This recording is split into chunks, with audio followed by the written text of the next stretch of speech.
You are now listening to the best show in the universe, The Anthony Rogers Show.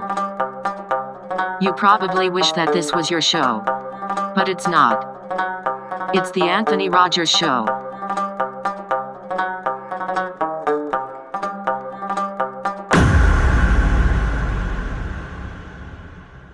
Tell all of your friends to listen to this show. This episode is brought to you by Butch's Hot Stuff Hot Sauce. Look them up on Instagram, Facebook, and get some. They're vegan friendly. Their hot sauce is out of New Jersey. All the sauces are tomato based except for the fruit ones, and they are all natural and vegan. Like I said, they focus more on the flavor than just straight up heat. So even their hottest sauces have like a great flavor, and they claim like an enjoyable burn. So look them up on social media, hit them up, tell them Anthony sent you. Brian, welcome back to the greatest show in the entire universe. Today we have a huge guest, legendary comedian Brad Cobb. How you doing, man? I'm doing all right. How about yourself, sir? Pretty good. You're buying a car right now, you just told me? Yeah, I'm trying to. have you ever done a podcast while buying a car before? I don't think I've ever done anything while doing a podcast before. That's hilarious, man. Like, so where are you buying a car right now? Rent to own auto centers. What are you getting? No credit checks. I'm getting a Cadillac. Nice, man. That's badass, dude. Folks love Cadillacs. Is that is that true? Huh? Is that true? I don't know. I think black people just like cars. Anything that will get them from A to B is a good deal. That's funny, man. So, if you're watching or listening to this right now, I met Brad at one of these open mic nights around St. Louis, and dude is hilarious, man. Like, we'll maybe put a clip in here or something, but the dude is fucking hilarious, man. So, how'd you get into comedy originally? Basically, I just took a shot at it, and tried to do something different, and try to, I feel like I've been a student of it for years, so I just tried to use the opportunity to, do something with myself. For sure. Try to make people laugh in the process. So for sure, man. How long have you been in comedy, I guess? 2.5 months. 2.5 months. I bet you in the beginning of it. That's awesome. Yeah, and it's been great, man. It's been really fun. It's badass. Were there any comedians like as a kid you liked that made you like kind of go towards this, like a? I think for me, my favorite comic, the person who I try to, I guess, not steal from, is Chris Rock and D.L. Hughley. I just like people's cadence and delivery. If you've got a certain rhythm, it just flows better. The Chris Rock, from like some angles, Chris Rock looks 14, and from other angles, he looks 65. It's like weird. Like when he like Chris Rock, I know this much. He looked a lot better than he did in the 80s. Yeah, it's weird. It's like he'll look like he's like so young, and then like you'll see him from another angle, and he looks like he's like 60. It's so weird. Like it's so weird. I don't know his real age because he looks 14 and 60. Yeah, he's. But that's because what happened when you have money. That's true. He was hilarious back then. He was on SNL and stuff. And like, yeah, I know. I like to stand up a lot too. That dude was fucking funny. I don't know as much about D.L. Hughley. I know I've seen his stand up a couple times, but I didn't know as much about him as I know Chris Rock. I would also say, of course, Richard Pryor, Eddie Murphy, George Carlin. But I think I don't know. There's just so many different people that I look up to. That makes sense. But I think it's just kind of a mixture of everything. One minute it just depends on how I feel. Oh yeah, totally. That's how entertainment is for sure. I mean, you named a lot of the greats, man. Like Carlin's probably one of my favorites, honestly. Like Eddie Murphy, Delirious, man. Like that special is fucking hilarious. Like his old stuff is so fucking funny, man. Like I think he's just trying to imitate his dad. That's what he seemed like to me. Right, and with Carlin, I just love his wordplay. I love how he used words. Oh yeah, and how he would. It was almost like when he was on stage. It was like a dance he was doing when he was younger, and doing that theater in the round type of stuff. It was a real show. Yeah, he's like a philosopher. Like I think, like like yeah, he had like life lessons in his like comedy. And you like felt dumb hearing him talk. I must be like, I'm like, man, I'm maybe not. I thought it was smart to hear George Carlin talk. He's That's kind of how it is. dude for That's, sure. that's pretty much how it is. And then another person I think is hilarious, and I've always loved was Johnny Carson. I always loved me some Johnny Carson. Always classic. Yeah, the classic host, man. Because he liked to bomb. He didn't like to be funny. He liked to bomb because that's when he could be funny. I didn't know that about Carson. That's hilarious. Yeah, he likes because some comics when they bomb, you see they'll go up there, they'll nut up. Some comics they bomb, they just lean into the bomb. No, that's true, man. That's true. So you've been doing this 2.5 months, you said? Mm-hmm. What was your first show? Backdoor Comedy Club in St. Peter's. I know that play. Okay, yeah, that used to be Knowles. I used to work there when I was a kid. Like, not that play. One of its former name. I remember. I know that place like pretty well. Yeah, like it's cool. It's cool. I wish they changed the name of it, but it's all right. That's funny, man. Like, so don't know where called the back door. That don't sound right. Yeah, invite your fucking aunt and shit. And your parents. Hey, you want to go to the back door? Dude,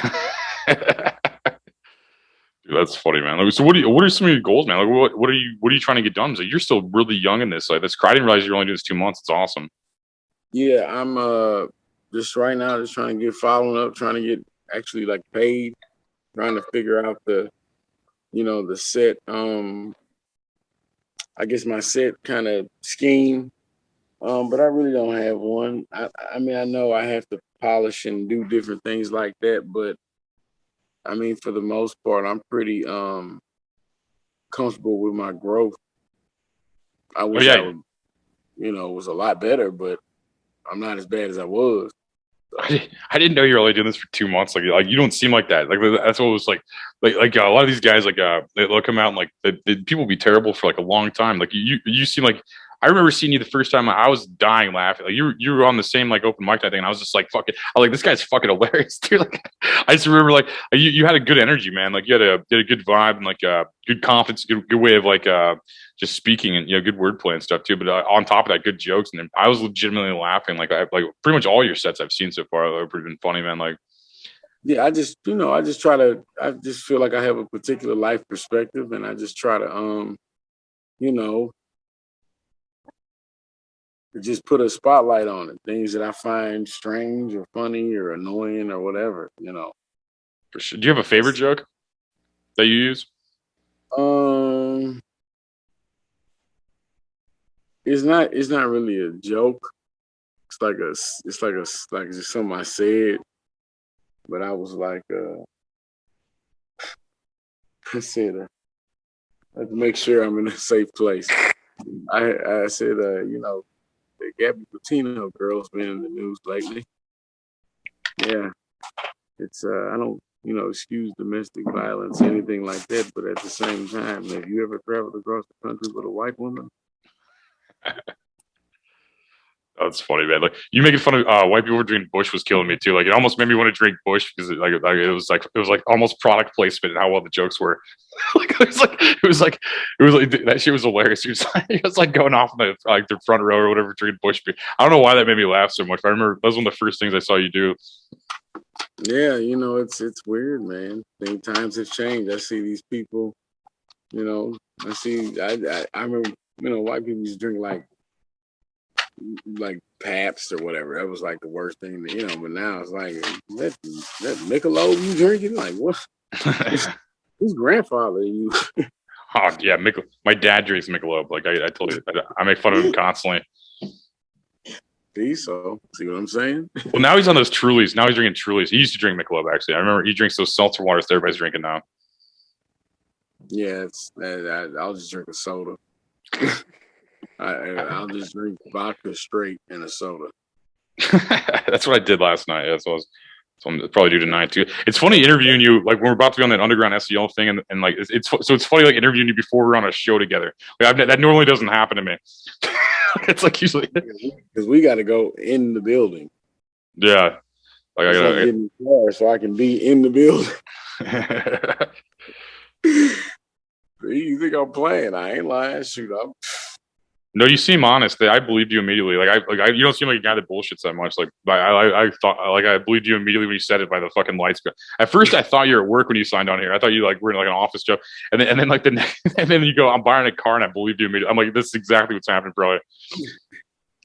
Dude, you don't get it. I haven't had a car in months. Dude, it's been a mess, bro. But like now, finally, things are starting to pick up.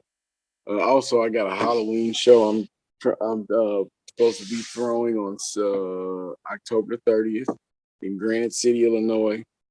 We try to get a little bit more people out to the Illinois area so that we can get the comedy game going up there too, because everybody doesn't live in Dogtown. Yeah, you're from Belleville, right? No, that's where I stay now, but I'm from St. Louis. Yeah. Oh, okay. Cool. Yeah, no, I'm originally from O'Fallon, which is basically the Belleville of Missouri. Yeah, it's basically it's just another shopping center town. Like that's where I'm originally from too. Like, what part of St. Louis are you originally from?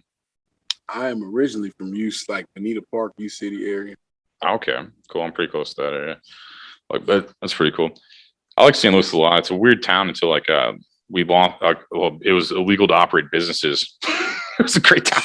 It was a great town before that. Like, yeah, but you still got an underground economy that's thriving. Oh, exactly, man. Exactly. That's what's holding St. Louis up at this point.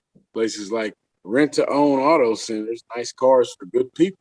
You think they'll give you a discount on your vehicle for mentioning it on the podcast? Absolutely, probably not. But maybe. That's hilarious. Will happen.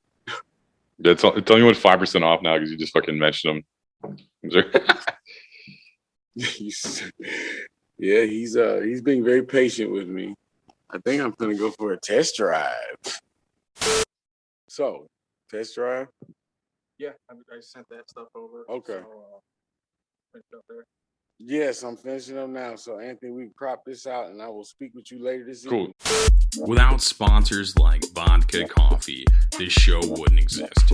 And you're hearing this because you need to realize how important quality, fresh, roasted coffee beans are, not pre-ground coffee. You need to understand how important it is. So go to vodkacoffee.com and check out some of their coffee. Get some for yourself. It's worth it. Trust me.